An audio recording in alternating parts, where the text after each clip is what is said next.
Трансляция уже ровно, да? Нет. Уже идет? Ну, сейчас я запустил.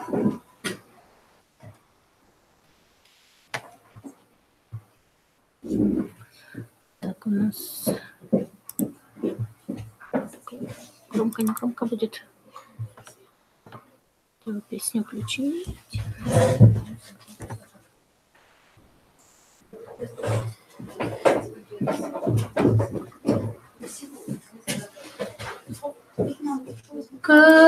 Угу.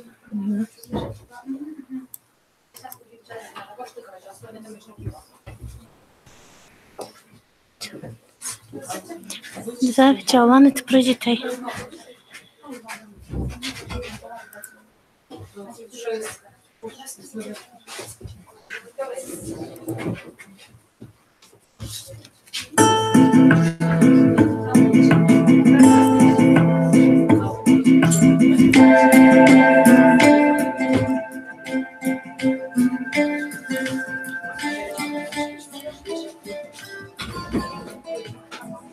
Это я упоминаю. Это не у меня почему-то.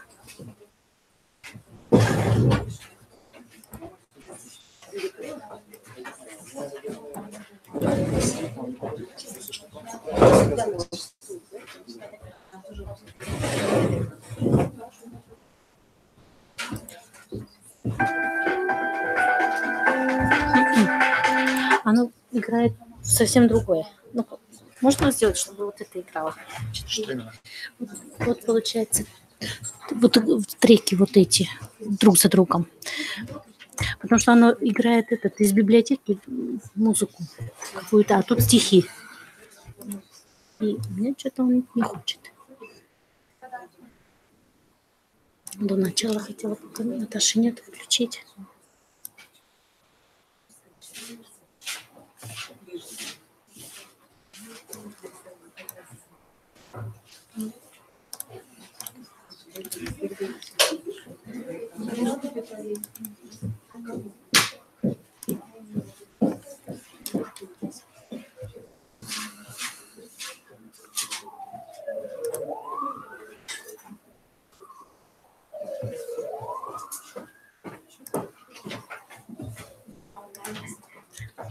Ну там на диске CD. А не это? Что-то с диска? Да, вот именно эти файлы, а там много файлов. Вот эти. А, есть, должен быть. Вот этот. Не хочет?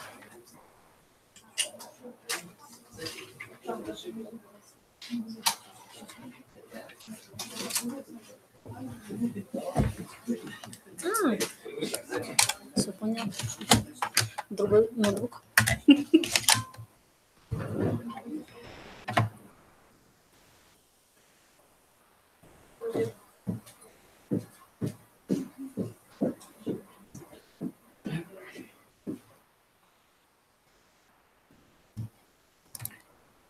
Угу. Теперь надо... Не все. Мне нужно все. Мне нужно вот 44-й по 50-й. 44-й по 50-й.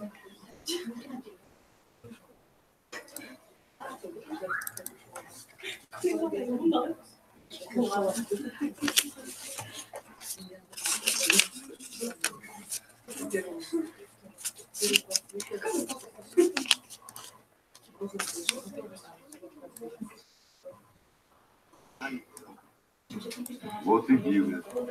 Опыт золотая книга, у таланта сычаге, устан было нянешься. Ачим согве, а из курман сычаге. Гортарнянь тарабу кор, он мы сыча власть сайор, регет кутан шойный кач, кычи поди сыча тач, чапатай кычков, саша молом доско. Уж ты мы так этен бер, оскесие ты наверх, водя сыпом еще вол. Таджи озурнат анло. Слава гем на чат да пу, этим чузлай гжаку. Слава бог витя уж и мыс, слава бог гем на лечь и чес, аслам чери, яй и вы, эского сексища мы. Мои братья верма, то, обковернут всякий пол. Всякий сеча кышка тел, кулан, юзлон кол. Он не может джик не мед, а шескунжи не мосты, а сластырлы тышт и мог, осков юзлы. Гаш, не шел, тач йола, тачся пиво. Мы тогда аслы гивер.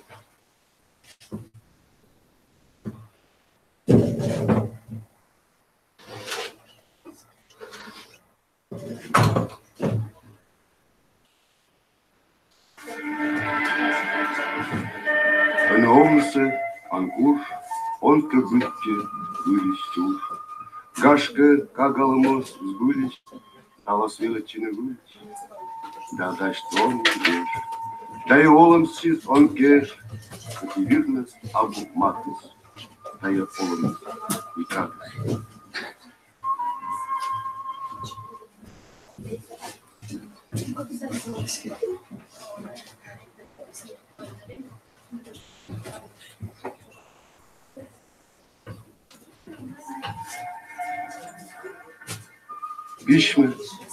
Pişme ni narısтай, ni çakiş. Şokşa arızda, şokşa görmüş. Arız miçete eşkıda, abutay dom. Bugün eşkıtay arızda, gördüktay şol. Zarni arızda, zarni da, oznintay şol. Kaşı darızda, löşida, abutay pompi. Получила-то, чего-то, гордо носил. Отчет Воланда, рейкет-то, пола, табу.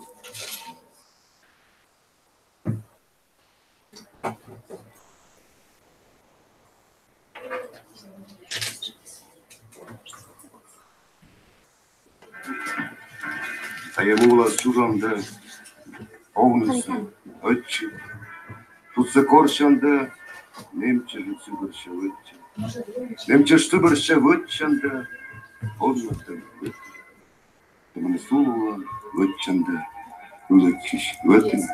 Когда суодан вытна дорадла мы кви, ковашогу сладерман, паяна мы. Садьманасовна садьманда, колемит вытна, что тут пыште малоломище, лебема вытна.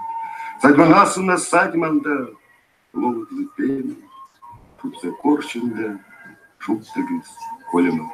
Нет.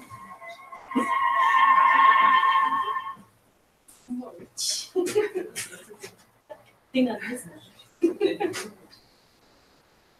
Бля, как микрофон даже. İşteşin.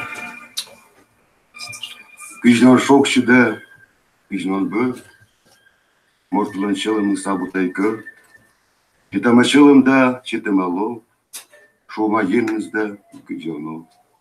Индама урсада кычнон берд. Нүрпіті бүттанда сешатай верд. Олымыз шықыдда кычнон йор. Олула мерді күден кор. Шылымыз кырмызда күден шу. Сешатай пиняжда шогы слаю. Кычнон ескіда бурслон чай. Кычнон кезінде, кычнон кай. Юргурт ружызда кида суч. Кыжнон жорында, кыжнон муч. Куланда жебасны, морты тайже. Шубаловлыда, кыжонлы. Таладар югда эшты мауш. Мадырасколда, кыжон муч. Кыжнон шокшыда, кыжнон бөрд. Мортылым чылымыз, абытай кырд. Так, свет был. Обратно сейчас. Так, какой на цвет?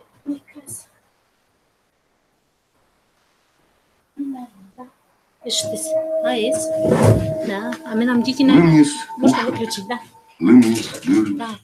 Уща Мы потом лымнис, начнем. кокни пырнис.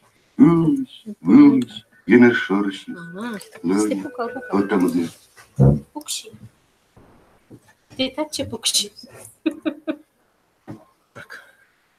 Оба микрофона, да, рабочие, получается? Да. Да. Видя, оланетку там шорнит микрофонен. Медим Da, Vishtasha Komiantisha Vujarocvilla, Виджауlanid, Миан Линдимко Аджинетианес, Миан библиотека. Добрый день, дорогие друзья. Нам приятно видеть вас в стенах нашей библиотеки. И сегодня мы с вами хотим поговорить о творчестве замечательного поэта, драматурга Александра Лужикова. Правильно? Правильно. Нас также смотрят онлайн трансляции, то есть те, которые не смогли подойти, они нас видят и слышат. Я предлагаю такой формат нашей встречи. Сейчас я слово передам Наталье Гориновой, нашему лектору, научному сотруднику Института языка и литературы, истории, Коми-научного центра, кандидата филологических наук. Она выступит со своим сообщением, а потом уже будет свободное общение, то есть вопросы, ответы, ваши пожелания. То есть вот в таком ключе, если вы согласны, мы начнем работу. И я передам слово Наталье. Можно сидя. То есть, если сидя, то там микрофон работает. Нажимать как надо? А нажимать экран, чтобы стихотворение были. Стихотворение еще. Так, это твое. Нажимать. Вперед. Вот туда. Хорошо. Хорошо.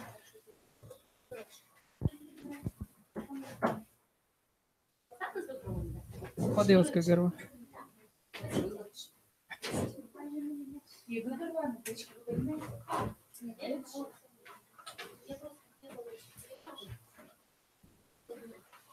Вы, наверное, чтобы было понятно. Виджауlanid, здравствуйте. Я Горинова Наталья Васильевна. Я работаю в Институте языка, литературы и истории. Это уже сказали вам. И я очень рада вас всех здесь видеть. Я рада, что вы интересуетесь коми-литературой, интересуетесь творчеством Александра Лужикова. И я, конечно же, не ас, наверное, в этом деле. Ну, давайте вместе разберемся. Я предлагаю сразу же задавать мне вопросы, сразу же обсуждать. Я буду вас спрашивать ваше мнение, я буду вас спрашивать, как вы понимаете то или иное стихотворение. И я думаю, это будет более плодотворно, если я буду просто монотонно вам что-то читать. Вы согласны? Да, и вот научные сотрудники тоже должны активно участвовать в нашем разговоре. Да, не активнее, пассивнее студентов. Спасибо большое, что вы все сюда пришли. И на экране мы видим небольшую биографию. Вот мы сделали ее. Он родился в деревне Кекур. Кто-нибудь у нас есть из этой деревни? Надя, к сожалению, не пришла. Дальше идем. Пожег. Кто-нибудь есть из села Пожег? Хорошо. Да, вот, наконец-то хотя бы один человек. И Усть-Куломский район, надеюсь, оттуда раз. Два. Да. Нет, давайте встанем. Давайте встанем. Кто у вас? А что вы стесняетесь того, что вы из Усть-Куломского района? Не стесняйтесь. Ну, хорошо, что есть хотя бы люди из Усть-Куломского района, слава богу. Я знаю, что в Усть-Куломе живут патриоты, они любят свою родину, любят коми-язык, любят свою литературу, низкий поклон. И небольшой там зачин, закончил 8-летнюю школу, Сыктывкарское педучилище, литературный институт Горького. И потом работал редактором журнала «Бикини».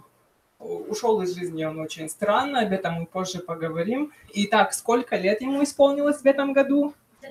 55 лет. Мы празднуем его юбилей. И давайте перейдем к первому его стихотворению. Это его сборник, я забыла сказать. Есть 3 сборника, но это более значимо. Елена Васильевна. Там лекция, Навыкович, там и Гижи, не Гижи. Или Оскар. Ну, я им говорила, что основное они могут записывать. Основное можно можно не говорить, да? Потому что я была в лицее, там надо говорить. Вот это надо записать. Очень долго. Хорошо. В общем, запомнили сборники. И первое стихотворение, я предлагаю его прочитать, именно с него начинается сборник, именно отсюда взято название этого сборника, и я считаю, что это стихотворение задает тон всему сборнику, всем стихотворениям этого сборника. И здесь мы видим, какое отношение лирического героя Александра Лужикова к миру, к самому себе, и что он хочет с этим миром сделать, и чтобы разобраться, давайте мы прочитаем. Кто хочет прочитать?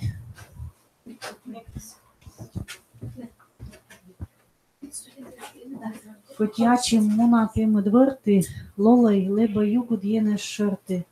Мову волам абу мортлан ловлы, а не ловлы сечам гаштан огла. Сијан лолай јене шаракачис. Но таче кольчачин, вот и лоа мунни пему двърти. Сой лолай леба югод јене шърти. Большое спасибо. Кто может что сказать? Алена молодец, прям очень чувственно. Кто может что сказать об этом стихотворении? Да. Хорошо. Никто пока не хочет говорить. Видимо, очень сложное для них стихотворение. Я так и думал. Мне сказали, что будут студенты, и я буду его разрисовывать, чтобы вам было понятно. Итак, у нас есть что? Нижний образ – это что? Первый двор, правильно. Можно и микрофон не давать, да? Так, еще что есть? Что? Енеш, очень хорошо. Поминатская горгонина. Есть енеш. Не черные тучи, да? Ему там хорошо. Еще кто есть? Лирический герой. Кто тут такой грамотный? Молодец. Усть-Куломский район, пожалуйста. Итак, есть лирический герой. Да, вот он здесь. Он здесь один. И что с ним происходит? Что с ним происходит? Нет. Думаем? Да, на самом деле его душа, возможно, его мечты, возможно, его желания находятся вот здесь вот, да? Я не знаю, как там. Давайте. Здесь находится реальный человек, реальный лирический герой, а здесь находится его желание. Он хочет жить там на самом деле. Ему здесь тяжело. Что не так? Что не так? Что-то происходит в этом мире, да, что-то ему не нравится, и он хочет жить там. Это понятно? Хорошо. Что же его гложет в этой стране, в этом мире, в этом темном лесу? Почему он современный мир описывает как блуждание по темному лесу? Чтобы это понять, мы должны обратиться к следующим стихотворениям. Что это? Ничего. Да? Сейчас. Давай, ну тогда, Люда, ты прочитай. А я ведь раздала. Тата на ветлый арбат. Читайте. Сейчас я там еще. Да? Там друг за другом. Кто-то читает. Да.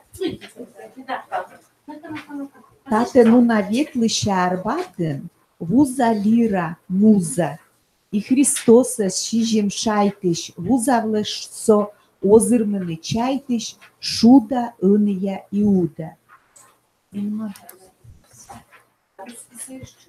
По-русски понятно? А мне ручно сгиши?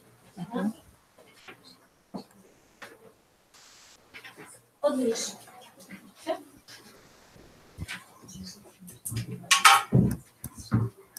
Так, дальше думаем. Что тут вы видите?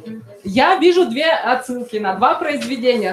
Может, их больше, я не знаю. Может, вы грамотнее меня, увидите больше. Я вижу две отсылки на два произведения. Находим. Мена Муза Абуза. Кто написал? Иван Куратов. Правильно. И вторая отсылка? Библия, да? Кто там? Кто из Библии? Иуда. Почему к ним обращается автор? Мы сейчас попытаемся выяснить. На экране не будет стихотворений, да, никак. Надо или то, или это, да? Для зрителей, да. Давайте тогда, если есть на листочках эти стихотворения, мы можем без этого. Но мне кажется, итак, мы увидели две отсылки на два произведения. Почему же к ним обращается Александр Лужиков? Почему? Как вы думаете? Тишина. Кто-то понял стихотворение или не понял? Итак, человек идет по Арбату, я это не буду рисовать, идет по Арбату и видит, что там что-то продается, да? И продается не только вещественно, но и лира и муза. Тогда как Иван Куратов говорил, что его муза Абувуза. Если Иван Куратов следовал одним принципам, то, по мнению Александра Лужикова, современные писатели, современные художники следуют этим принципам? Нет, они продают. Они продают свою музу. Они могут за деньги написать все, что угодно. Они могут написать, например, оды какому-нибудь там чиновнику, который вообще разворовался. И не думает об этих последствиях после этого стихотворения. Может быть, масса других, современные сценарии, какие мы видим. Никто не думает о принципах нравственности в современном мире. А второе, Иуда, почему обращается к нему? Так, начинается. А потому что его продал Иисуса Христа, и И даже отсылка к продажности современных людей. да, продажности. Спасибо большое. Вы позже 5. Да. Итак, Иуда, он предал Иисуса Христа за сколько? Почему же за 7? За 30? Да? За 30, да, за 30 серебряников. Что можно было купить в то время на эти деньги? Это цена раба. Можно было купить человека за эти деньги. Что можно купить за 7 рублей сегодня? Да, изображение Иисуса Христа. Люди, которые продают сегодня Иисуса Христа, они думают о нравственности. Вот мы покупаем обычно там иконы, свечи, мы покупаем церкви. А люди, которые продают изображение Иисуса Христа на Арбате, они думают о нравственности современного человека, когда продают изображение святого. Нет, скорее всего, нет. Они думают, как бы обогатиться за счет другого человека, за счет, возможно, проблем другого человека. И мы видим, что первое стихотворение говорило о темном лесе, и мы начинаем понимать, почему же этому лирическому герою так тяжело в этом мире. Потому что он видит, что сегодня все продается. Продается лира, продается муза, продается Христос. Что миром правят материальные ценности. И ему, возможно, большей части. Из-за этого очень тяжело. Давайте перейдем к другому стихотворению. Да, такой третий там. Кто прочитает? Максим. Щет. Микрофон. Подожди. Читай. Öne Boris, Ezla Buran, Buraşlarını Ruban Uran, Şoma Yuran, Vina Suran. Спасибо. Ну, дальше. А еще Коля Все. Нет. Да. Кто может сказать, что здесь? Что автор сказал нам через это стихотворение? Активно работаем. Все понятно. Мне кажется, тут ничего страшного. Никакого Иуды нету. Куратова мы не видим пока. Ничего не видим. Что не так? Да, опять же повторяется эта мысль, что если у тебя есть связи, если у тебя есть деньги, если что-то еще у тебя есть, ты можешь прекрасно жить в этом мире. Что в современном мире ценится? Даже у вас. Крутая тачка, крутой телефон, дом хороший. Что еще? Я не знаю. Молодежь в чем сейчас живет? Как живет? Крутые ботинки, крутая одежда. Вот это больше ценится, чем какие-то духовные ценности.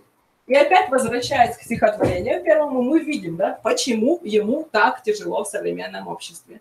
Почему ему хочется на небеса, почему его душа просто уходит туда, наверх, и этот мотив обратно будет возвращаться во многих произведениях. Давайте следующее, наверное.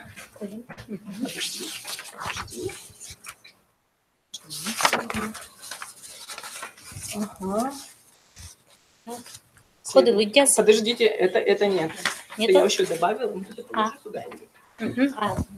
Я думала о современности, что Александр хотела показать вам Александра Лужикова, как он оценивает современность. Я думаю, что нужно говорить и о том, как оценивает он историческое прошлое, прошлое нашей страны, прошлое нашего народа. И здесь я хочу упомянуть тему репрессий. У него очень активно развивается эта тема политических репрессий 1930-х годов. И, конечно же, это очень негативно оценивается Александром Лужиковым. Здесь стихотворение я не успела привести, я это уже додумала дома. И у него много стихотворений, и есть коми-поэма, в которых эта тема очень сильно обсуждается и раскрывается. Есть такое стихотворение «Воркута да уна лагерь юбиш». И там наша земля, наша коми-земля называется распятой, распинайтом коми-мур. Кто может сказать, что такое распятие, откуда оно идет и с чем оно связано? Людмила Николаевна, что такое распятие? Крест. А? Крест, пожалуйста, не надо стесняться. Это крест. И дальше что?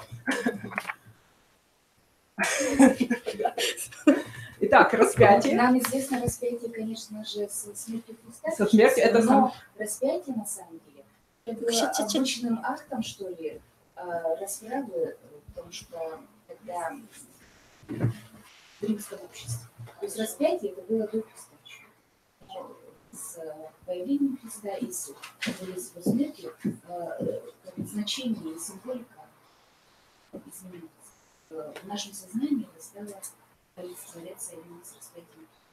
Так как рука самого человека, уничтожение души. Очень хороший ответ. Итак, давайте. Все правильно. Да, очень. 5 плюсов. 5 плюсов. Нарисуем придется. Я картину немножко испорчу, я такого нарисую. Да, крест, мы помним. Распятие, крест. И очень правильно было сказано, что это одна из казней римского императора, римских императоров, Римской империи вообще. Когда Израиль был под Римской империей, да, мы вспоминаем эти времена, я не знаю, вы знали, не знали. В общем, Израиль был под Римской империей и, конечно же, не очень хотел им подчиняться. И было таковых очень много, поэтому римские императоры придумывали различные виды казней, чтобы бунтовщики, воры, предатели и многие другие, они просто были наказаны, а другие израильтяне были напуганы. И самая страшная казнь какая же была? Распятие, да. Что предполагало распятие? Кто-нибудь может рассказать?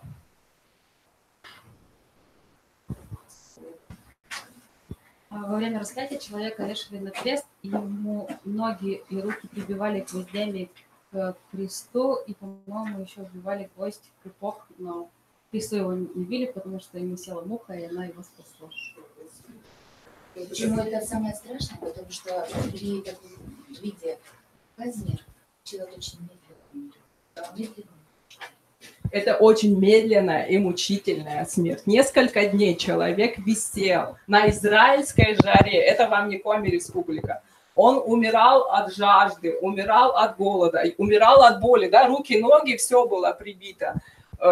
Было истощение, лихорадка, куча проблем. Самое страшное, мне кажется, что вот его могли съесть просто вот эти птицы и животные. Его заживо могли съесть животные. Вот это, вот, мне кажется, вообще невозможно. И так вот страшная картина, а тут еще удручает. И почему же надо было Александру Лужикову оценивать нашу коми-землю с нашими лагерями, с нашими этими кладбищами невинно погибших людей, с распинайтом коми-му, с распятой коми-землей? Наверное, потому что вот эти люди также очень долго умирали, бесконечно умирали. Они умирали от холода. Еще вчера была конференция, и там одна женщина рассказывала про китайцев, которых привезли в коми-землю. Жить было негде. Привезли в снег, бросили, первый день столько-то умерло. На следующий день нету медикаментов, нет одежды, нет жилья, ничего нет. Люди умирали. Это была долгая, мучительная смерть на коми-земле. И второе, это понятно? И второе, с чем ассоциируется теперь, в книге Библии распятие считается самой позорной смертью. Если тебя так повесили, значит, ты позорный. Значит, это проклятая и позорная смерть. И теперь вот благодаря этим лагерям, благодаря этим людям, которые здесь невинно умерли и погибли, наша земля, она как бы проклята. Не как бы, а проклята. До сих пор, вот я много езжу, много встречаюсь, много знакомлюсь с людьми. Мало кто знает, где Сыктывкар. Мало кто. В основном знают Воркуту. Вот Воркута, у меня там этот сидел, у меня там предок умер, у меня там еще что-то. Вот эта дурная слава, вот это проклятие до сих пор, она держится за нашей землей, за нашей коми-землей. Это понятно? Два образа, да, получается, распинает там коми, мучительная смерть и позорная смерть. И позорная, да, получается, смерть. Позорная коми-земля. Итак, дальше переходим. Да? Ты думаешь?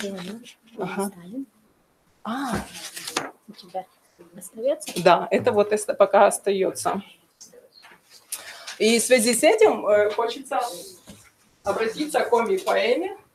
У него есть такое произведение, поэма, которое так и называется «Коми-поэма». Здесь также раскрывается тема политических репрессий, и она раскрывается сквозь тему коми-народа. Коми-народ, он, конечно, уважал, любил, но часто как-то пытался его характеризовать, и часто, опять же, с негативной стороны. И давайте это рассмотрим. Пока к этому отрывку я полностью поэму не стала приводить. Отрывок только, до этого мы еще не дошли, и я буду потихонечку рассказывать историю, которая там рассказана. Так, с чего же там начинается? Вот, лирический герой размышляет, кто такой коми-человек, как его можно охарактеризовать. Как он себя ведет в каких-то ситуациях сложных? Способен ли он на предательство во имя своего блага, во имя своего благополучия? И он так вот размышляет и отсылает нас в мифологическое прошлое коми-народа и приводит предание о Йиркапе. Кто знает Йиркап? Что с ним случилось? Кто такой был? Йиркап? А? Йиркап? Так. Сейчас микрофон то же самое. Коми-охотник был. Так. Ну, получается, он нашел свое дерево, сделал из него одну лыжу, вот, запущенного дерева, и он охотился. То есть он был самым быстрым охотником. Вот, и многие завидовали его промыслу. Все верно сказано. Он готов из-за множества своей жадности молодец.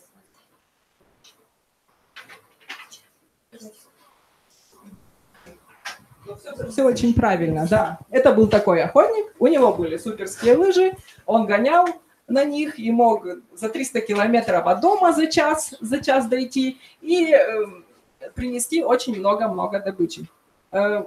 Александр Лужиков не концентрирует внимание на его промысловой деятельности, он концентрирует внимание на его смерти. Кто его погубил? Его жадность. Его жадность, но его же погубили люди, да? В этой поэме его погубили люди. По одной версии его утопили его же односельчане, завидовавшие ему, вы об этом говорили, а по другой версии это сделал любовник матери. Он сказал, что из-за него мы останемся вообще без промысла, и давай его погубим. И он погиб. И Александр Лужиков говорит нам, что уже в мифологические времена эта проблема существовала. Что коми-народ, он мог пойти на убийство ради своего благополучия. Потом в следующей части он как бы начинает думать, нет, наверное, все-таки вот коми-люди очень хорошие. Вот, например, в 30-е годы они помогали людям, репрессированным, они не боялись НКВД, они думали, как бы помочь, как бы накормить этих людей. И таким образом он как-то пытался оправдать. Но в следующей части он уже приходит к выводу, нет, наверное, нет, все-таки мы плохие, потому что от нас пострадали и Тима Вень, и Виктор Савин. Мы знаем, что из-за доноса своих близких, своих коллег, они были как-то осуждены в том, что они организаторы контрреволюционных организаций и были посажены в тюрьмы, их там мучили, их там угнетали, в конце концов они умерли и уже никогда не приходили домой. Они не знали, что их реабилитировали. Вот на этих образах концентрирует внимание Александр Лужиков, и он сравнивает их также с нашим Иркопом. Он говорит, что мы, коми-люди, так же, как и в свое время в языческие времена, также погубили своих героев. И в связи с этим опять... Что там у тебя? Нет. И в связи с этим опять возникает отсылка к Библию. И отсюда мы можем прочитать часть этой поэмы. Кто это сделает? Давайте вы. Елена, пожалуйста. Лен, больше, пожалуйста, микрофон. Колем Сталин Бришатела, это Мозес. Залишен Болим, Ашним, Мирим, как Мозес. И здесь мы видим опять отсылку на Библию. Итак, мне придется вас потревожить. И этот отрывок из рассказ Иисуса о последних временах. Что будет происходить в последние времена, когда люди уже будут умирать, уже земли не будет. И тогда соблазнятся многие, и друг друга будут предавать, и возненавидят друг друга, и многие лжепророки восстанут, и прельстят многих, и по причине беззакония во многих охладеет любовь. Мы видим, что последние времена по поэме Александра Лужикова для коми народа уже осуществились. Он не считает нас уже живыми. Он из-за того, что наши предки когда-то предали своих односельчан, своих коллег, сейчас он считает нас духовно мертвыми нацией. Но, несмотря на это, в следующем стихотворении мы увидим, что он все равно не перестает любить коми народ. Здесь нужно ответить, что коми-поэма Александра Лужикова открыла новые пути развития поэмы коми как жанра, в коми-литературе. Если раньше авторы поэм в своих произведениях описывали героев, геройские поступки, героев труда, героев войны, то сейчас в коми-поэме мы видим совершенно другого героя. Какие поэмы вы знаете? Кто знает, какие коми? Медведжа любовь. Очень романтическая. Еще что? Елена Власовна? Сыктывкар. Сыктывкар. Домна. Так. Ну ладно, я буду перечислять. Василий Лыткин, Мунены. Вениамин Чисталев, Мове Жандыр. Николай Крылов, Домна, да. Елькин, Шут Весна. Терафим Попов, Вошла Морт. Машук, Владимир Попов, Шилысны, Баба Шилысны. Альберт Ванеев, Сын Ясен Отходвир. Герои этих поэм, они абсолютные герои. Они обладают духовной стойкостью. Они могут пойти на любые проблемы, на войну, на все. Они могут спасти другого человека. Александр Лужиков открывает нам совершенно другого героя поэмы. Он очень духовно слаб. Вероятно, он не пойдет на подвиги, ни на трудовые, ни на геройские. С чем это связано? Возможно, с временем. Возможно, вот эти люди, которые писали поэмы, они могли писать только о героях в советское время. Они не могли открывать какие-то страшные тайны, например, тайны репрессий. А сейчас, в 80-е, в начале 90-х годов, эти тайны уже можно было раскрывать немножко и их описывать в своих произведениях. И это был перелом как-то и в литературе, и перелом в творческом сознании на то время. Несмотря на то, что... Следующее стихотворение. Несмотря на то, что вот Александр Лужиков так негативно оценивает и современное состояние человека, и человека коми, и коми-истории, и коми-человека вообще, он не перестает любить свой народ, он не перестает заботиться о нем и думать о его будущем. И следующее стихотворение об этом. Ходы Видяс.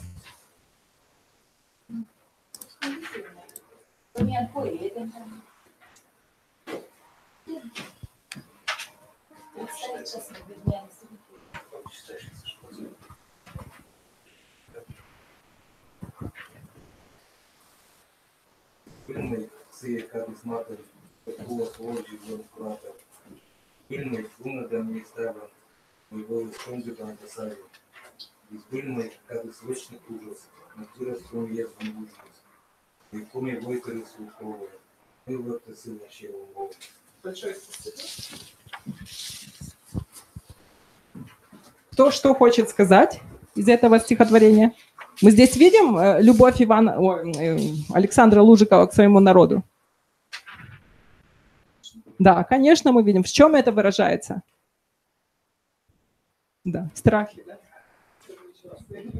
Он боится, что настанут очень скоро те времена, когда коми народ забудет вообще, кто он такой, забудет о своей культуре, и это будет способствовать тому, что исчезнет и он сам.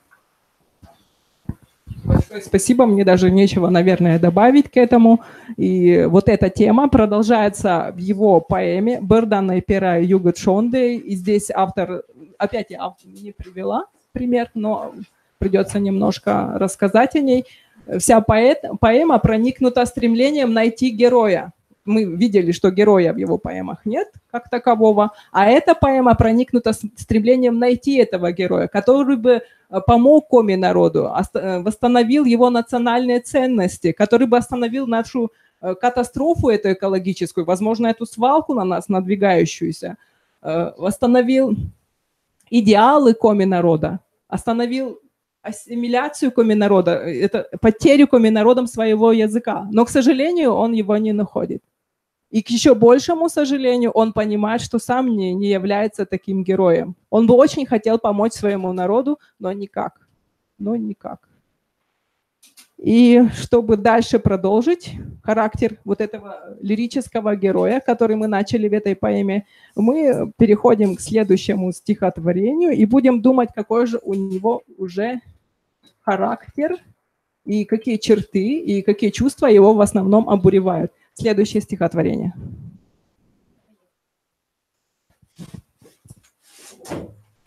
Енмой, тава имена выдавщина, вот нам, будьте мушар вылаз, коли джик от нам, будьте мугас сбылющ, а из вотын мойдын, ена ширыш ульфьющ худжит вам ойдыс. Будьте мушар вылаз, эсколь оти коми, будьте сбылющ во из олым помыс. От нам будьте коли, олым султам бырым, юстам, шуштам, гаждам и чудды торшырым. Супер. Итак, кто нам что скажет? Лидия Егоровна? Что-то молчит. Мушар, джик от нас.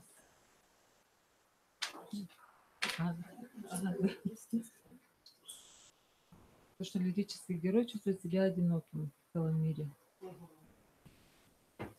И коми. Один единственный себя чувствует, ну, как уже оставшийся коми человек, наверное.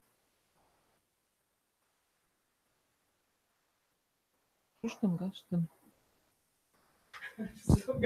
Можно сказать, что как будто бы сбылись самые его страшные пророчества, да? Но слава Богу, что это во сне, что все-таки его, лирического героя и в данном случае поэта держало на этой земле еще, что это все-таки пока не было наяву. Вот мне кажется, что тут очень важные вот эти строчки, что «будьте мушар вылаз, эсколь оти коми», что ему кажется, что если его народ исчезнет, то больше никого не будет на земле. И для него исчезновение, вот это как продолжение предыдущего стихотворения, что если исчезнет его народ, коми, то это значит для него, что жизнь на этом закончится. Ну, я думаю, что так чувствует не только Александр Лужиков, но и Елена Власовна тоже. Это ее чувства личные тоже. Очень интересно. Кто еще что может сказать? Какой самый центральный образ, который тут нас угнетает и угнетает лирического образа? Какой центральный образ? Ты смотри на стихотворение, а? Так, хорошо, пусть, ладно, будет Господь Бог. Дальше. Опять же, есть библейские реминисценции. Какие? Какие? Думаем? А? Ноев ковчег, вот кто-то у нас тут все-таки есть грамотный. Ноев ковчег, да, потоп. Ноев ковчег связан у нас с потопом. Итак, центральный у нас образ – это потоп, всемирный потоп. С чем он связан? Кто вспомнит? Вы, может, вспомните?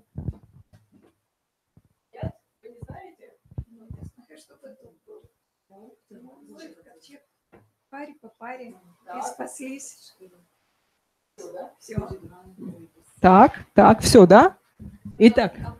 Обновление генофонда, можно сказать, потому что там, по-моему, оставили только самого праведного, если так можно сказать, человека, с его семьей и остальных. Ну, все остальное земли убрали. Так, вот к чему я веду, да. Итак, сначала были Адам и Ева, потом людей стало больше, потом еще больше, и вот они стали очень сильно грешить и нарушать законы. И это настолько достало Бога, что он решил их потопить.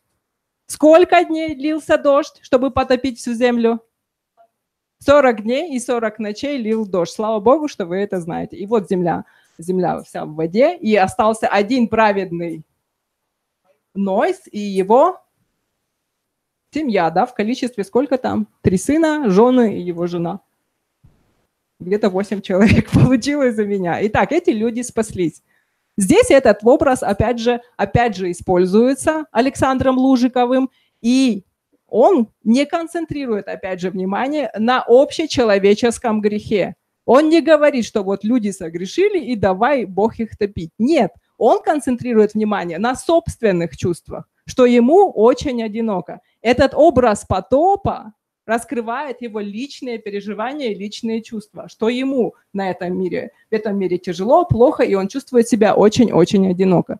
Что еще? Вот мы уже сказали, на Бога, да, отсылка есть. Почему к Богу он обращается? Как вы думаете? Вот это еще раз, пожалуйста. Потому что ему больше не к кому обратиться, потому что, наверное, из людей ему никто не может помочь в этом глобальном вопросе. Ну, может быть, не в глобальном, может, даже мелком. Он очень одинокий, да. Ему не с кем поговорить, ему некому рассказать о своих кошмарах. Его что-то тревожит, и он это держит в себе. Что Ной чувствовал себя каким-то избранным, что его Бог избрал. А здесь лирический герой проклятым себя чувствует, то, что вот никого нету, и он один, и ему вот одиноко, страшно, вот ешь там, шуш там, гаш там. Да. Согласна. Подождите. Там люди тоже слушают. В каком-то смысле он чувствует себя как распятый, которому уже говорили, что другие просто умерли. Ну, быстренько утопли и все. Да. А этому приходится еще на своем кресте условном, ну, да, доживать вот это в страшных мучениях. Хорошо, спасибо. Очень интересно, я для себя тоже очень много узнаю. Итак, он настолько одинок, мы выяснили, что если Ной чувствовал себя каким-то избранным, то этот человек чувствует себя далеко не избранным, а проклятым. И еще я хочу обратить внимание на пространственные характеристики. С чего начинается? С чего начинается? Земной шар, да. Муша. Дальше. Эсколети коми. Это о чем говорит? Коми-край, да. Дальше. Да, и последнее это дитор. Мы видим, что пространство сужается, и в конце концов он оказывается, опять же, совсем один на каком-то острове. И это, опять же, показывает, на мой взгляд, что он очень одинок в этом мире, что вокруг никого нету. И мне кажется, это очень пророческое стихотворение для него. Очень пророческое. Кто знает, как он умер? Никто толком не знает. Но я недавно в интернете прочитала из воспоминаний каких-то писателей наших местных, что никто не знал, что он умер. Он 3 месяца лежал в подвале. 3 месяца лежал в подвале. Еще неизвестно. Ну, понятно, но долгие сроки, потому что вот я была на защите диссертации, да, может быть 3 недели, но это тоже немало, правильно? Если у нас кто-то умрет, мы через час уже всех обзвонили, все родственники уже прибежали, все уже чем-то занимаются. А он там лежал очень долго. Он был одинок, он был на этом островке. А потом еще сколько-то времени он пролежал очень долго в морге. Да, долго его не могли опознать. Это очень страшно. Действительно, его... Вот он учился в Москве, да? Мир такой широкий, он увидел этот мир. Потом он приехал сюда, в Коми-край. Он работал в доме печати, он был женат, у него семья, у него жена, у него дети. И вот он, в конце концов, он приходит к такому состоянию. Он совершенно один. Он на островке. И он так и закончил свою жизнь. И переходим к следующему стихотворению и следующей черте его характера. Она мне очень нравится, из-за него я начала заниматься Лужиком. Это двойничество. Двойничество – это очень сложно, я не знаю, как его объяснить. Вот предполагается, что у человека возникает двойник какой-то, есть у каждого человека, я не знаю, если его есть или нет. Но, в общем, вот у человека есть его прям подобие. Вот как я, например, есть и такой человек. Не знаю как. Полная схожесть, полное сходство. Это очень частый мотив в кинематографии и в литературе. В коми-литературе он не так сильно развит. Я знаю, что Павел Федорович Лимеров говорил, что Гугов так подписывался Куратов под своими стихотворениями, это двойник Куратова. Больше я вот не слышал. Может, вы скажете, кто-то у нас? Все-таки да. Но я к тому, что вот я встретила слово «двойник». Больше я нигде не встречала. Да, а в мифологии мы видим кого? И сейчас, Людмила. Орд. Ну, кто он? Это, получается, душа человека, которая, неприкаянная, не поднялась, получается, не нашла свое место и как Чужь Матвей ходит где-то. Приходит к человеку перед смертью. Есть такое. Я так поняла, что у коми-человека, в отличие от других людей, две души. Да? Одна находится внутри, это лов, а другая находится снаружи, это орд. И орд И орд приходит к человеку перед его смертью. Вот только это я знаю. Больше вот тема двойничества в нашей мифологии. Есть двойничество у Куратова, я не знаю, вот как Павел Лимеров это объясняет. И есть это. Больше я не слышала. Если вы слышали, пожалуйста, скажите мне. Я это опишу, как-нибудь свою беду. И вот эти двойники очень часто возникают в поэзии Александра Лужикова. И здесь у нас стихотворение, оно дано частями, оно очень длинное, и кто-то его сейчас прочитает. Векни чукля тует нырыс паныткая. Вишталаны езыс тая туис рае. Котка тона кайлы манин сетче. Менем воча сие нырыс юлыш летче. Менам ордым вижет мекадоти када. Нырыс вылса раеш сие летче ада. Кыти сыкат ытчыч, ыти сдука чужим. Кыть ыткать миян туша, мыгар, чужим. Кыть ыткать миян нимным, вичным, овным, пашмуным ашыры, сыкат щелым, ловным. Большое спасибо. Да, перед смертью, ну. Вы думаете, это орд? Кто еще что думает? Может, это не орд, может, он просто разделяет себя того, каким он являлся, например, и что он попадет, например, в ад за какие-то неправедные вещи, и того себя, каким он бы хотел быть чистым, который попадает в рай. Так, интересно. Что дальше? Люда, у тебя есть какие мнения? Мечты, которые, наверное, не сбылись. Итак, ну ладно, давайте начнем. Два человека. Два человека. У нас с другой есть... стороны, кстати. Опять с другой стороны, да? Один идет вверх, и такой же точно человек, который идет вниз. И они как-то встретились. Так, вот, подождите, я вам дам микрофон, и вы людям в интернете скажете.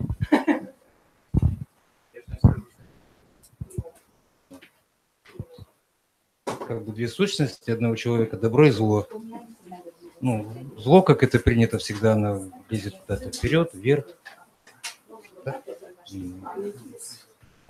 Оно стремится вверх, куда-то вверх, чтобы кого-то потом затоптать. Вот. Ну, а добро, оно скромнее, оно спускается вниз. И в конце концов, скажем, вот во время Пасхи он праздновал воскресение Христа, там Спаситель спустился в ад за грешниками. Вот видите, мы видим опять же какие-то библейские реминисценции. Итак, я думаю, что вот тут как прям двойник, вот прям как двойник, как надо. Он полностью совпадает. Они родились в один день, они похожи по лицу, по телослужению, они ходят одинаково. Просто один поднимается вверх, а другой спускается вниз. Когда возникают двойники? По теории двойников, двойник появляется, когда человек очень сильно чувствует давление, когда он практически на грани безумия, сходит с ума. Кто какого двойника знает? Да, пожалуйста. Она на медицинский, наверное, тоже хотела пойти учиться. Итак, какое кино вспомнить? Вот я знаю, что есть такой фильм «Черный лебедь». Там девочка сходит с ума, потому что мама постоянно на нее давит. Мама хочет, чтобы она стала прима-балериной. Кто-то смотрел этот фильм? И она просто сходит с ума. У нее происходит раздвоение личности. Я думаю, что что-то произошло в лирическом герое, да? Какое-то давление извне, какое-то давление, возможно, внутреннее у него, что он стал видеть своего двойника. Он это не говорит, как бы, что с ним произошло, но он увидел двойника, и мне кажется, это уже первый знак. Первый знак, что что-то произошло. И он с ним встретился, и надо вот что-то задуматься, куда этот двойник его поведет. Обычно двойники куда ведут? В основном к плохому. И тут пока еще ничего, результата еще нету. Они просто встретились, они посмотрели друг на друга и разошлись, и разбежались. Но уже надо задумываться. Если ты увидел своего двойника, то я думаю, что надо уже ходить уже кое-куда. И в этом тоже противоречивость характера лирического героя, и я думаю, Александра Лужикова. С одной стороны, он обвиняет коми людей, с другой стороны, он их любит. С одной стороны, он такой весь положительный, он идет в рай, а с другой стороны, весь отрицательный, он идет в ад. Это вот противоречивая сущность как самого Лужикова, так и его лирического героя. И это в большей степени проявится в следующем стихотворении. Да. Бог создал... По дохристианским представлениям, по той же мифологии, ведь Йен и Омель родились от одного из двух яиц. Вот. Но может быть как раз то, что это заложено уже в человеке. И в какой-то момент действительно он начинает проявляться. И на чаше весов добро и зло действительно. Что победит человек? Вот здесь подобрано так стихотворение, что действительно побеждает зло. Вот уже было сказано, видимо, к этому это идет. Но пока все. Но мне кажется, все равно стихотворение, оно пока не омрачающее. Оно нормально. Ну, встретил ты двойника и встретил, ну и разошлись. Пока еще нету какого-то чувства. Это уже тревожный сигнал, да. Это уже надо думать. Следующее стихотворение прочитает кто? Это мое любимое, мое любимое стихотворение. Я писала диплом по нему, да? По ритму. Да. Гарча гумыль вабергачин, гарчик мозус швуча швача, уся кача, бытте ичет чача, кати вабергачис ачим. Я попросила, если нет у вас... Да? Не дословно. Ну, мы в процессе будем говорить, и, может быть, я не понял, да? Что у нас тут... водоворот, и там туда-сюда бросает маленькую игрушку. Здесь много просто звукоподражаний. Ага. И давайте подумаем, что тут мы видим. Где лирический герой? Где Лужиков? Какой характер у него? Водовороте. Так, водоворот, наверное, да? Водоворот. Следующее. Это очень интересное замечание. Озвучь. Да, сказали, что надо озвучить. Вот это спортивно. То, что вы сказали. Я пошутил. Хорошо. Дальше. Один. Сейчас же есть экстремальные виды спорта. Да, сейчас все есть. Все есть. Сейчас можно и галлюцинации тоже поймать, что-то употребляя. Итак, один образ вы нашли. Следующий-то находите. Чача, да, два образа. Водоворот и игрушка. И кто это? Лирический герой. Сам это лирический герой. Это вообще странно. С одной стороны, это сильный водоворот, а с другой стороны, слабая игрушка. Еще что вы обнаруживаете? Движение, посмотрите, какое движение? Падает, поднимается. Я думаю, что в бок он тоже, да? Ударяется и не раз. У него какое-то хаотическое движение. И проблема не в том, что кто-то его толкает, а проблема в том, что он сам такой. Он сам создает свои личные проблемы, видимо. И его бросает то туда, то сюда. У кого еще есть какие-то мысли? Кати вабергачис ачим.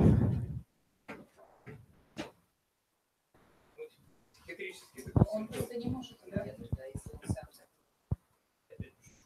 Хорошо, давайте. Хорошо.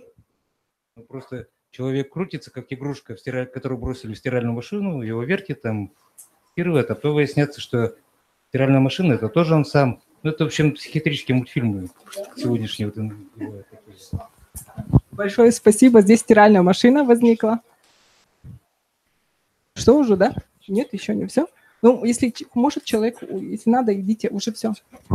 Итак, два образа. Чача и вабергач. Мы видим два движения. Вверх, вниз и сбоку, да, слева направо. Это опять противоречивость характера этого человека, противоречивость его жизни. Вроде как эта жизнь хаотична, но проблема этого хаоса таится в нем самом. Таится в нем самом. Он не может никак разобраться в своей жизни, и, возможно, это является причиной того, что он так вот тяжело закончил.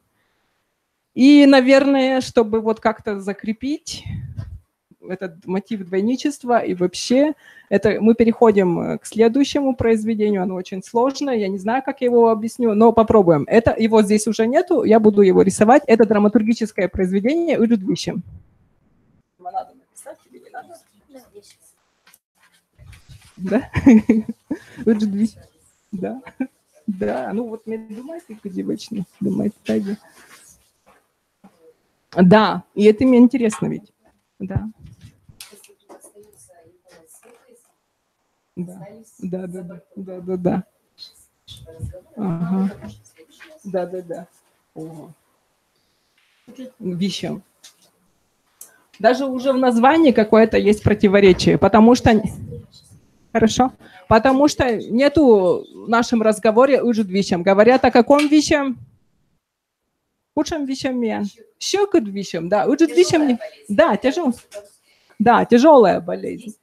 А здесь большая болезнь, здесь противоречие. Главного героя зовут Шондыбанов Масей Иванович. Вот это тоже странно, да? Фамилия Чистокомий, имя еврейское, а отчество русское. Уже в имени много противоречий, уже в имени самого героя очень много противоречий. Это очень интересно. Сюжет очень запутанный, и странный, и нелогичный, и я не знаю, как вам его рассказать, но я попробую. В общем, у нас есть герой, которого зовут... Шондыбанов Моисей Иванович.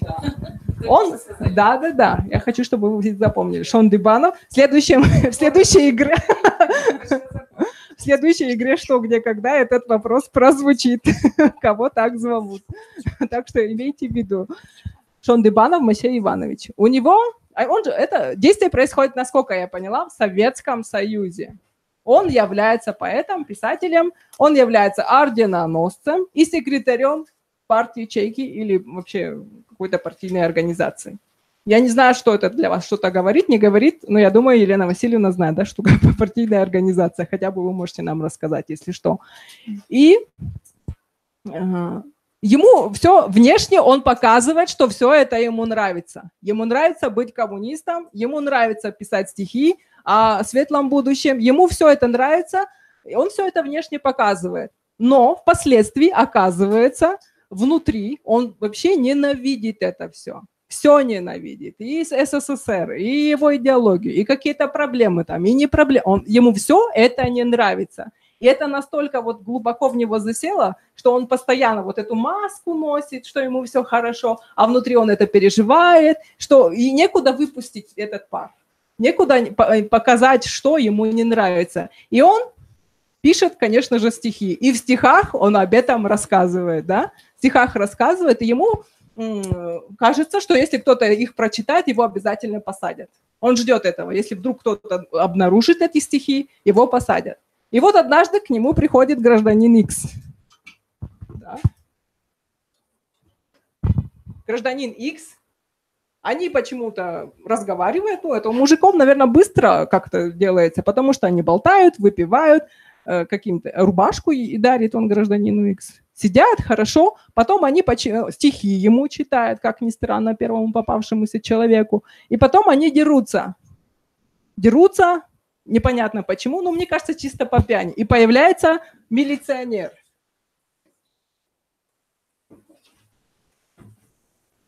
Который сразу их забирает и отводит их на суд, где появляется прокурор и судья.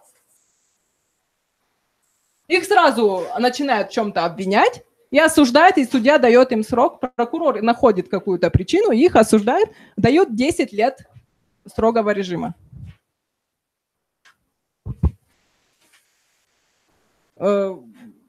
Наш, как его зовут, Шондибанов, ждут, когда его заберут. Но это не случается. Гражданин Икс куда-то исчезает. Тоже непонятно. Вот беспричинно куда-то исчезает, его тоже не посадили. И вдруг Шондибанов теряет свой литературный талант, он уже не умеет писать.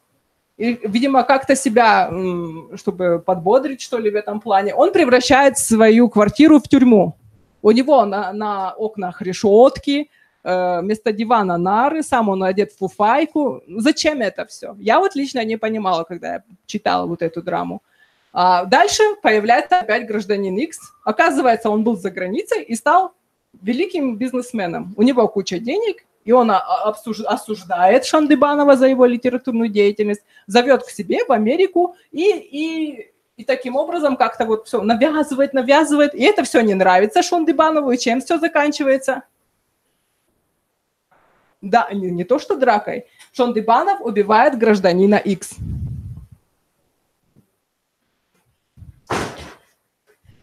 Потом, оказывается, он спал, просыпается, это все происходило во сне, и кто-то стучится в дверь, и кто же заходит?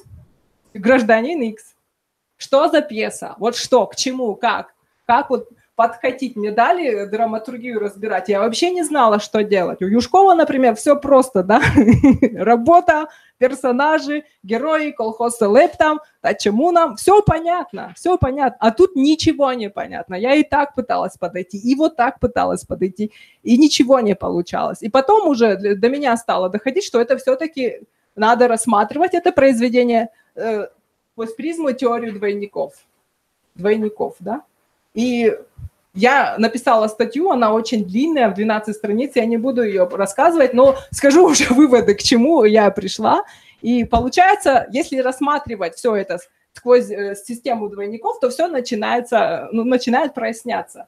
Итак, гражданин Икс – это полная противоположность нашего героя, полная, потому что наш Шондибанов, он как будто бы творческая личность, он хочет жить духовными ценностями, он хочет писать литературу, он хочет жить в нравственном обществе, а гражданин Икс, кто у нас мы уже?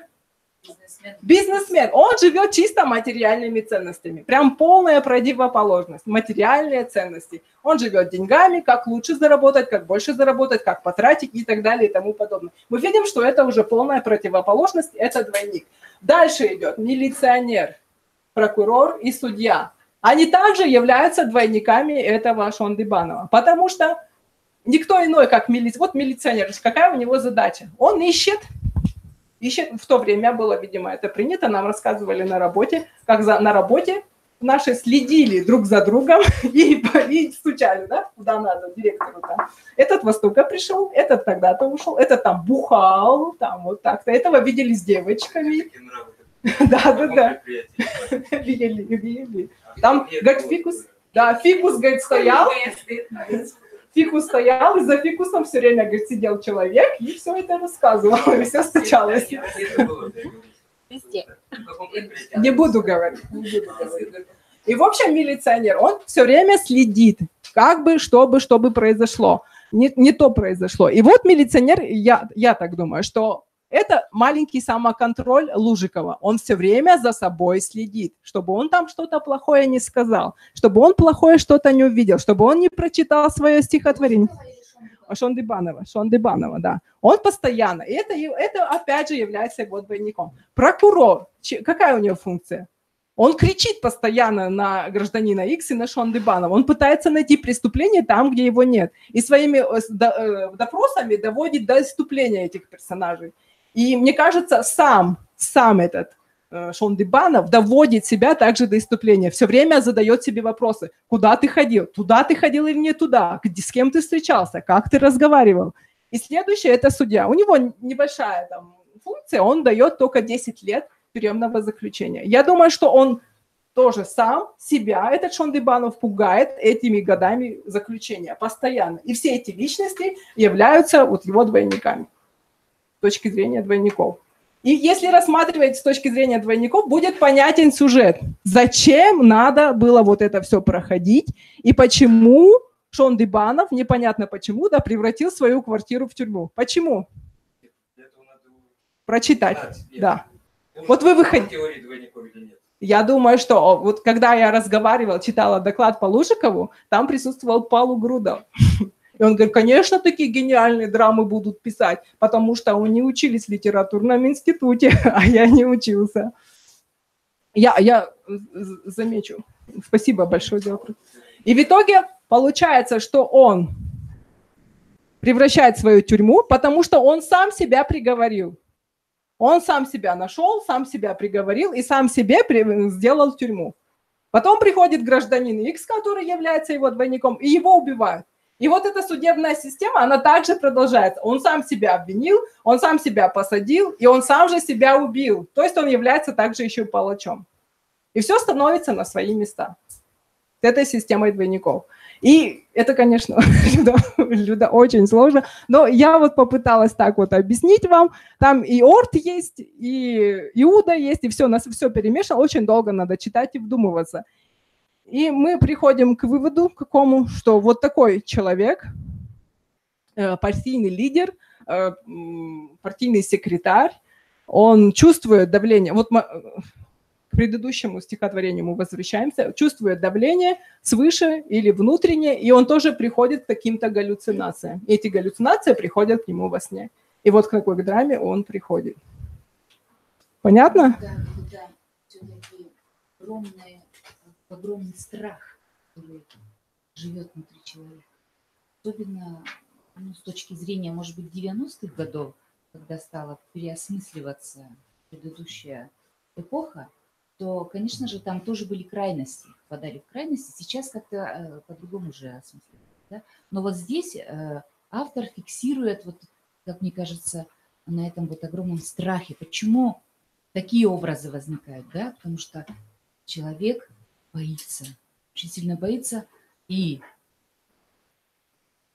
он научен опытом предыдущих, конечно же, поколений, да, что обязательно к тебе придут, но не только, да, что придут и за что-то, но найдут за что обвинить и уничтожить. И он решается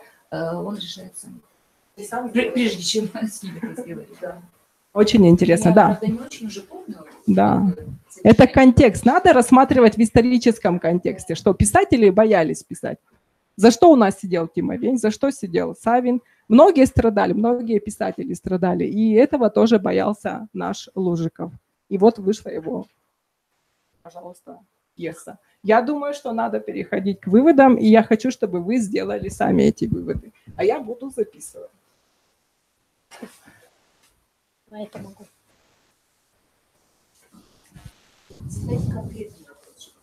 Что? Ну, давайте подумаем, что вы сегодня узнали о Лужикове.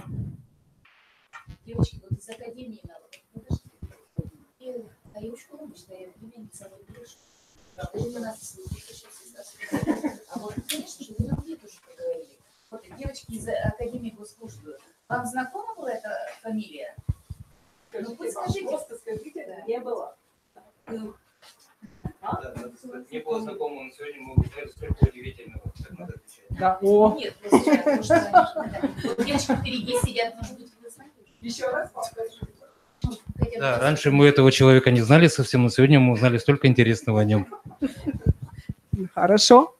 Хорошо, еще что? Жил в конце 20 века. Кто его родители были? Вот это я уж точно Он не... натерпелся, наверное, в детстве чего-то такого. Давайте я забыла Не надо, я уже сказала, все Я слышали. забыла. Ну давай Обычные сельские люди, он же в деревне родился, это коми-семья была, многодетные они были, брат, сестра еще жила. Детские страхи какие-то, потрясения, которые выпила его из Мне кажется, ему, да, нет, не детские, да, в детстве у него было потрясение, у него сестра умерла, и тоже есть стихи, посвященные вот именно этому событию, но мне кажется, у него просто вот он очень переживал за то, что коми вот могут исчезнуть, что его народа не будет, и вот это объясняет многое в его стихах, что у него стихи такие очень грустные. Жена, дети, никто не искал. не будем это затрагивать. Это довольно странно. Можно я не буду его племянницей, можно я буду просто человеком.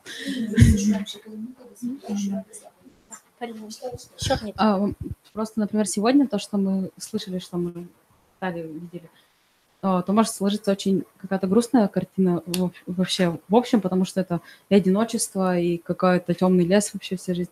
Но мне кажется, что это потому, что Лужиков жил в такое время, какое-то бурное, вот как водоворот, и он не мог, ну, старые ценности рушились, а новые еще не сложились, и он просто не мог найти себя и не мог понять этого всего, и это его тревожило.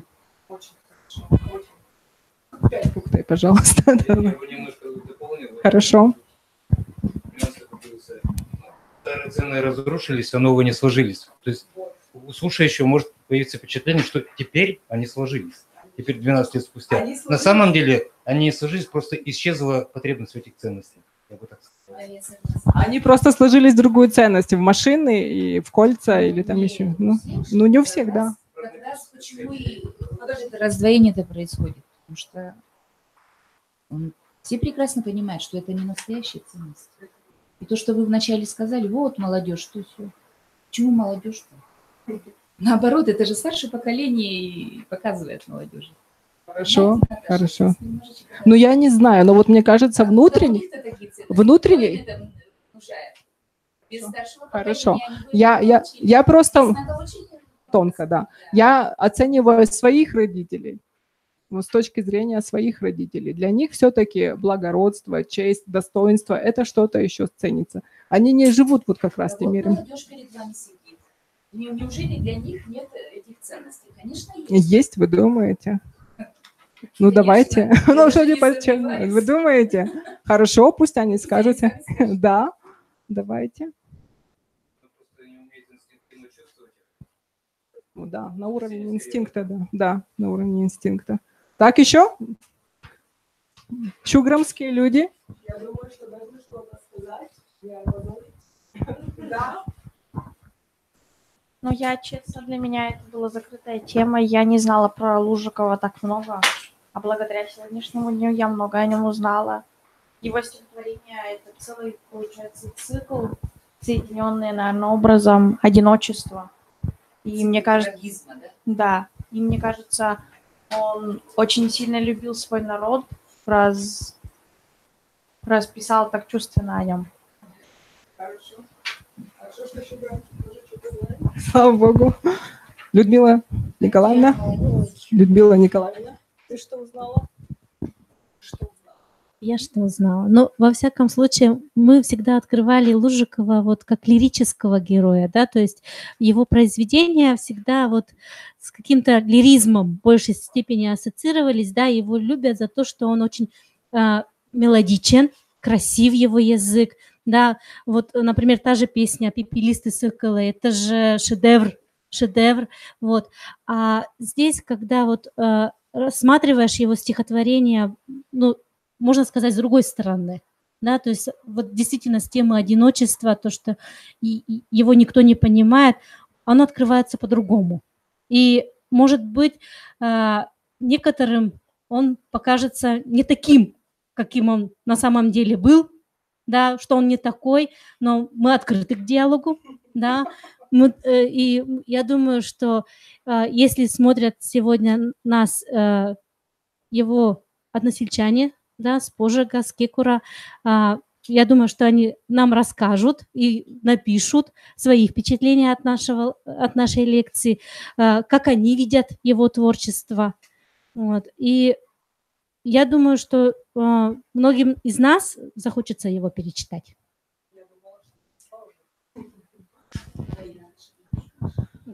Ну, я думаю, что мне надо сказать что-то такое. Да, у нас есть великий поэт, писатель, первый основоположник коми литературы Иван Куратов. И мне кажется, что Александр Лужиков наиболее близок к нему. Ну, может быть, кого-то я оскорблю, не оскорблю, но мне кажется, вот он очень близок к нему по своим мироощущениям, по своему творчеству, как он видит мир. И второе, вот почему мне очень нравится его исследовать, у него очень разнообразные образы, и вот он очень любил, видимо, Библию. Слово Божье, это мне как-то очень нравится, находить, копаться в этом, и в этом возрастать даже для себя, открывать и там что-то новое, и здесь у Лужикова что-то новое. И что еще? Действительно, он жил в противоречивое время, и он отразил это время в своих стихотворениях и своих произведениях, не только стихотворных. Дальше. Ну, очень мне нравится система двойников. Вот не знаю, что делать, мне это нравится, и я бы хотела дальше эту тему развивать. У него есть еще прозаическое произведение «Кынмам Синва», да, мы еще до него, «Измам Синва», мы до него еще не дошли. Мы планируем с Еленой Васильевной, да, выпустить сборник статей по Лужикову. Мы мечтаем, да, мы мечтаем. Мы очень любим планы, нам все время заставляют писать планы.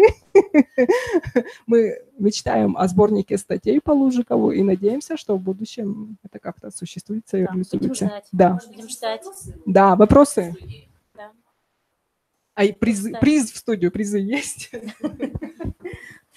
Спасибо большое, Наталья Васильевна.